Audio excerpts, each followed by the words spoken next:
All right, so the next team we have for our team previews are the Los Angeles Lakers. They finished with a 47-35 record last season. They were the number 7 seed in the Western Conference. They ended up losing to the Denver Nuggets in the first round of the playoffs. Their key additions this offseason was drafting Dalton Knecht. Key departures is Spencer Dinwiddie and Taurean Prince. So, Trevon, what are your thoughts on the Los Angeles Lakers going into this upcoming season? Yeah, I think that the Lakers are essentially going to be pretty much the same team, bringing the same core back. Missing those guys you mentioned. Spencer Dinwiddie came on late in the season. Taurean Prince was there from the beginning, and I think he could have been used in a better capacity. I think he was more of a backup small forward to shooting guard. He was capable of starting, but I just think the minutes that he played were a little more than they probably should have. You know, the Lakers had a great starting five, one that JJ Redick came out publicly and said he's going to start, which was basically the Lakers' best starter five last season. That consists of D'Lo, Austin Reeves, Rui Hachimura, LeBron, and AD. And I think that they could have been huge parts of this team, but I just think they were a little misutilized. But missing those guys, then you kind of look at who's next. You have a guy like Max Christie coming off the bench, who's young, has been in the league a few years, hasn't really gotten consistent minutes just due to his youth and probably decision making a lot. Gabe Vincent is a guy that was on this team last year, but did not get to play due to a long, lengthy stretch of just being injured and out for the season.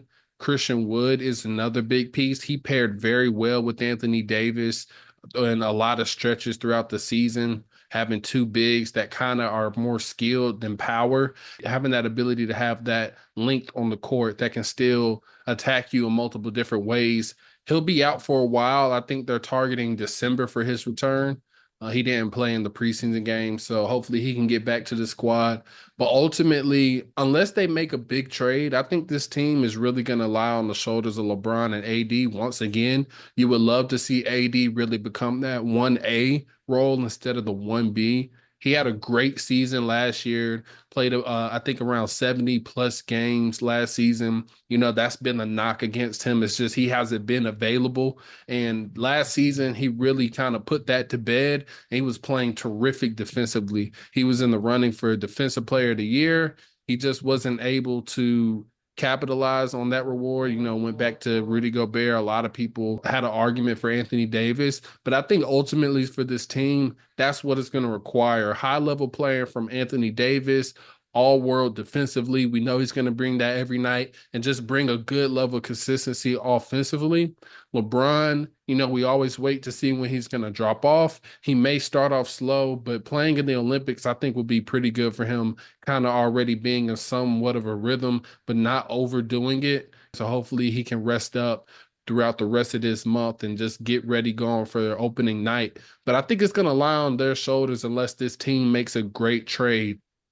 You would love to see them be aggressive. You know, LeBron's obviously old. You don't have like a long time with him. So I don't think you need to hold on to draft picks or anything like that. Even some players, D'Lo and Rui Hachimura have been included in a lot of trade talk scenarios with this Lakers team. But yeah, until they make a trade, which I think they really need to if they want to contend for a championship, I think this would be a pretty similar result as far as playoff basketball. They'll just have a matchup where that may not be in their favor, but I expect them to get off to a way better start. I don't expect as much up and down as we saw last season, and I think they actually get in the top six and actually able to avoid the play in this season.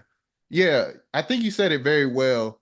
That starting lineup for the Los Angeles Lakers is really good. Starting five carried them throughout most of last season, especially towards the end of last season. They were one of the better offenses in the league in the second part of last season, and they were second in paint points, which is a really big strength of this team. And it's kind of weird because LeBron is the only player that actually gets consistent paint penetration and driving to the basket, but they get a lot of paint points and a lot of paint touches off of screen and roll, people rolling to the basket or cutting to the basket or post ups, and they do a really good job of that. So I think that this team can be really good on offense, especially with JJ Redick coming in.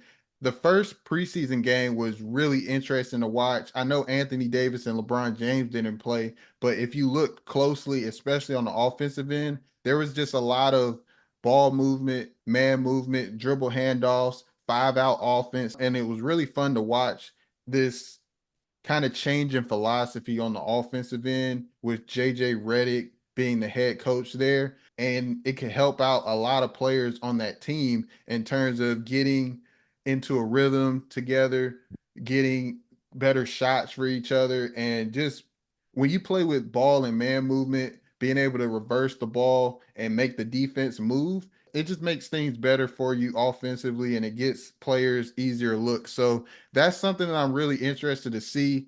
Also, the Los Angeles Lakers are a really good defensive team with Anthony Davis manning that back line. I think that that's something they can lean into as well.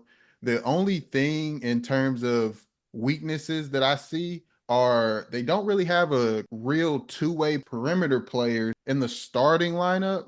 We just talked about the skilled players in D'Lo and Austin Reeves, but they don't really have that guy that you can rely on being a really good perimeter defensive guard, but also giving you some production on the offensive end as well.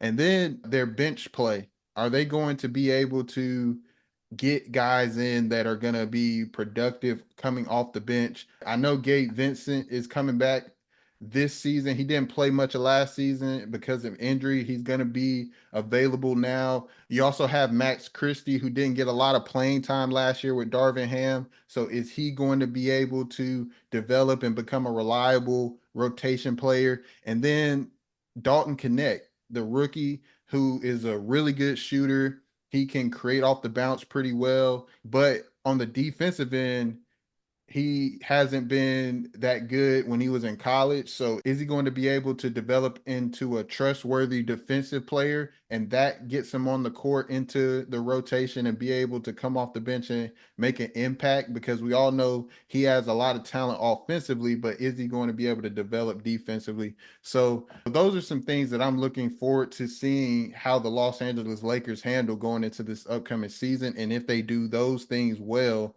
I think that they can be very formidable in the Western Conference. I honestly feel if they get a healthy LeBron and AD for most of the season and those players develop and gel around them, I can see them winning a lot of games this season.